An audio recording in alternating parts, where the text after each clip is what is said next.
নিজের জীবন পরিবর্তনের জন্য এই গল্পটা সবার জানা উচিত এবং এই শব্দটাতে বিলিভ করা উচিত। ঈগলের নাম শুনছি, eagle is the king of bird kingdom. আর ঈগলের এক বাচ্চা, ঈগল একবার কি করছিল, ডিম পাড়ছিল।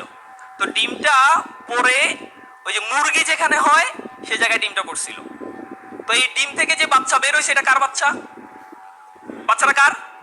কিন্তু আছে কাদের সাথে? এখন এই বাচ্চা যখন ডিম ফুটে যখন বাচ্চা হইলো, তখন সে তার আশেপাশে দেখতেছে সব মুরগি।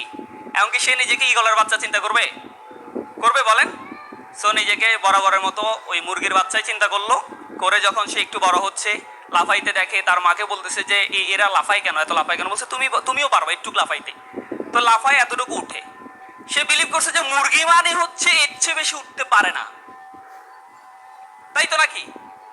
কিন্তু আসলে কি সে মুরগি ছিল? ছিল না তো। সে কিন্তু মুরগি না, সে কিন্তু ঈগল। সে যদি বিলিভ করতো যে I am the king of the bird kingdom, তখন কিন্তু সে আকাশে থাকতো।